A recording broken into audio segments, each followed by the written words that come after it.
abadde alindiridde okutuula ku nnamulondo y'obwa Ssekabaka mu ggwanga lya Saudi Arabia afudde. Era nga we twegolera Saudi Arabia eri mu kukungubaga era nga bali mu maziga olw'okufiirwako omulangira ono. Abasinga omulangira ono mwali mwamulabako dda abadde ayitibwa The Sleeping Prince. Bw'ogenda ku mitimbagano gyonna baali baamuwandiikako dda omulangira eyeebase oba amaze ebbanga eddene nga yeebase. Ekyo nno kyatuukibwawo oluvannyuma lw'omulangira ono okufuna akabenje akaamukosa obwongo ne bwebaka n'abeera nga ali mu kkoma ebbanga lya myaka 2 naye ngassa.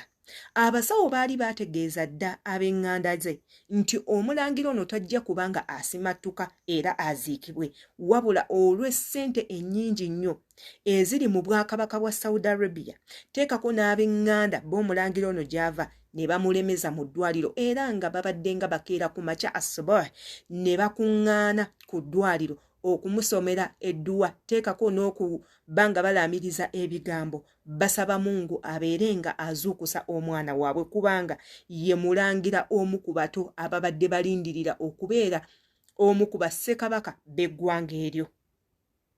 Era we twogerera mwenna abaliye Saudi nammwe mukungubage kuba kiba kibakwatako. Yenze Sheila Adita woba subscribinze ku YouTube channel yange, kwata ku kade nga buli video yonna gye nkuteerayo ekutuukako bulungi nnyo. Commenti nga tumanye endowooza yo ku butambi nga bwe buti bwe tuba tukoze.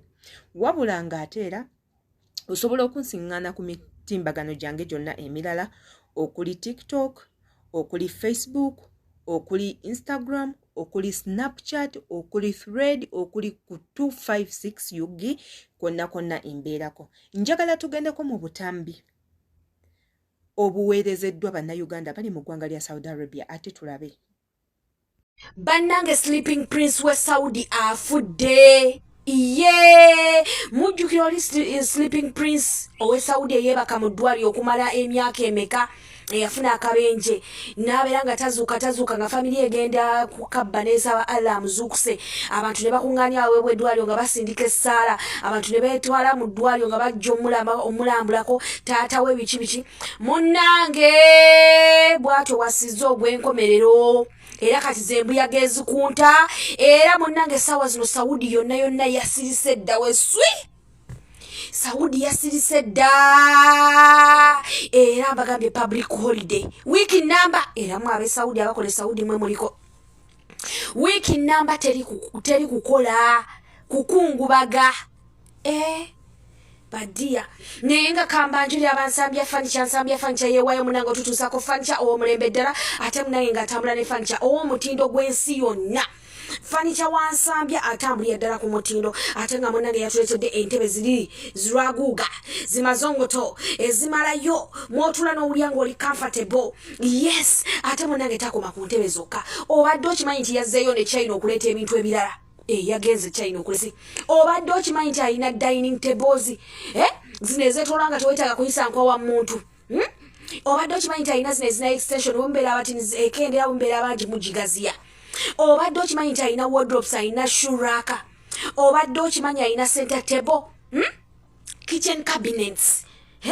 Abawonyeza okutereka ebintu mu bitaasa mu bibaketi zasimanya akina kiki mujje ku nsambya furniture mtuwagire. Yes, wali ensambya furniture ogenda kuba munange ofunira ddala furniture amalirayo ddala munange ku namba z'essimu wano wamanga kuba otusanga ku +25675975 atera ku +25875859 atera ku +256712 ogera kuba otufunidde ddala okitegeera nimujja mutuwagire bantu baffe naye nga sorry about that naye nga munnange Saudi bizze bubi bwe bityo bwatyo bwafudde munnange omulangira wa Prince omulangira we Saudi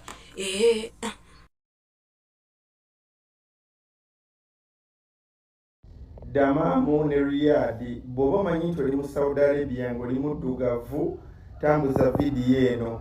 Bw'omanyi nti oli mu Saudi Arabia ng'oli muddugavu amazima gandisaanye nti wiiki eno yonna neddako. In fact mwezi mulamba sigala eka okitegeera abasajja bakambwe. Omwana w'omusajja yafudde mwabitegedde mwe naye abadde amaze emyaka 2 mu kkoma emyaka 2 naye nga bambagamba yali yafana ddanga famire olwa ssente nyingi emulemezaawo. Yafuna accident, yali asomera London n'afuna accident akabenje obwongo bwagaana okudda engulu ne bamulabirira paka kati paka famire lwekkiriza negamba you know what ndowooza tumujje ku life support oba kaliye n'afa okitegeera.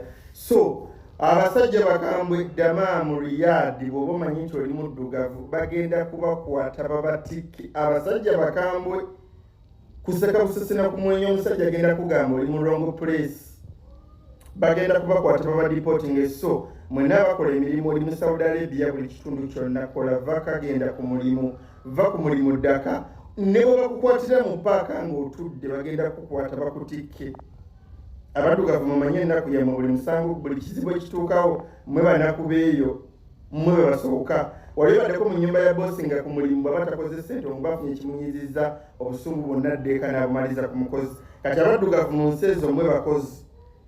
Kati poliisi obusungu era bane bwe bamanyi tambuza vidiyo eno etuuke ku buli omu yenna ali Riyadh Dammam ebyo bitundu okusinga 2 mulimu waka okuzungazunga bagenda kuba poliisi nkambwe.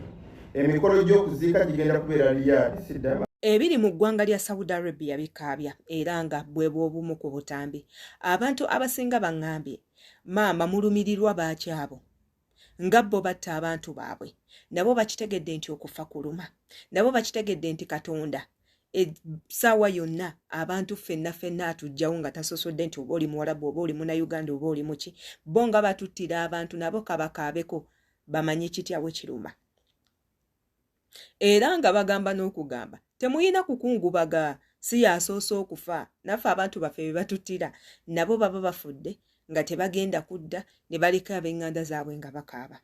Byonna bye muŋŋambye bituufu era nga nange mbiwulira nange mmanyi okubyebuuza ne ŋŋamba bakaaba ki nga bwe baba basse abaana b'abantu abalala nga bo tebakaaba.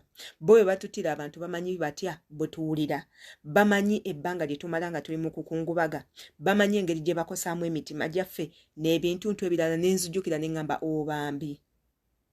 Buli omu awaana wa mu nnyumba ye, buli omu ayagala wa mu nnyumba ye. Igwe ne w'onoogamba nti kimusaanidde tekigenda kujjawo kiri nti ab'omu nnyumba ye bambi bali mu kukaaba bali mu kukungubaga ate ng'era kigenda twalira ddala ebbanga ddene nga lya wiiki 3 nga bakyali mu kukungubaga. Abawarabu bwe batyo kubanga ate oli mulangira abamu ku regimu erindirira okutuula ku bwakabaka essaawa yonna ebbanga lyonna. Omukisa gujja buzzi tetumanyi oba obulangira bwe ali ku ddaala lyakumeka kubanga ebintu by'obwakabaka bitambulira mu mitendera bitambulira mu madaala.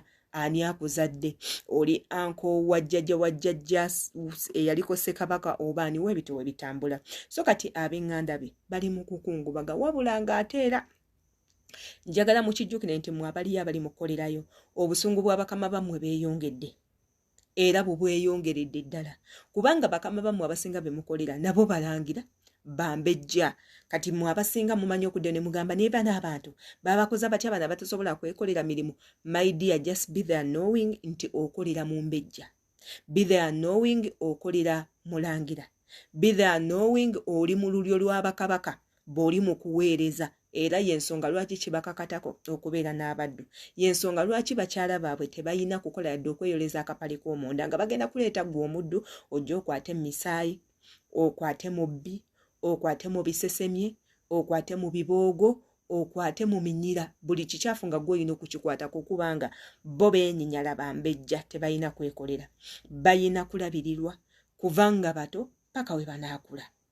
Bayina kuwembejjebwa mu ekyo muyina kubooleza, kubategekera, kubafumbira, kubasuuta, kubakwata bulungi, kubawaana, babawe mmwe bye mutayina kubanga abalangira bagagga n'abambejja bagagga, bakabaka bagagga. What are you talking about? Era nga mmwe abaliyo tubasaba bakama bammwe mubakwate bulungi olw'ensonga obusungu bugenda beeyongera era mmwe bagenda kubasiba, bagenda kweyongera batulugunya naddala abali mu lulyo olwo. Oyina kweyisa bulungi, oyina kweyisa bulungi, oyina kubeera mu mbeera zo za bulijjo omanye ne ki ekyakutwala kubanga bo bano abantu okufa bakimanyi nti tteeka ne mu bitabo ebitukuvu mu ebiri naye koti okufa tebakukkiririzaamu bo balowooza omuntu waafa Katonda aba ababonerezza kati gwe wojja n'otandika okukola ebyekigwagwa ng'ate bo bafiiriddwa weetutte ku makubo simanyi eno otolose simanyi eno biki bagenda kubateeka mu makomera wabula ng'ate ife abali eno e Uganda twongera kusabira mwoyo gwa mugenzi Mungu amusaasire kuba abadde mwana muto nnyo Mungu amusaasire amusonye byonna byonna ebyamusobako amulamuze kisa kye tulina okusaba kubanga kye kitukakatako ffera ng'abasiraamu nti tetulina kujaguza kufa kwa muntu wabula tulina kubeera bbali ne tumusabira tetulina kumulamula kuba ffe abantu tetuyina odositi yonna eramula muntu era ekyo Katonda teyakituwa talina gwe yagamba nti lamula omuntu yenna ffe tulina kubasabira era tusaba Mukama ne famire zaabwe azigumye yenze Sheila Adita kammanye endowooza y'okukatambi kano gw'olowooza kigwanidde omulangira afe kigwanidde Saudi Arabia ekabe obwakabaka bukaabe omuli bakabaka abali mu bbafu gaaba abawa emirimu kikusanyusizza oba nedda twesange mu comment section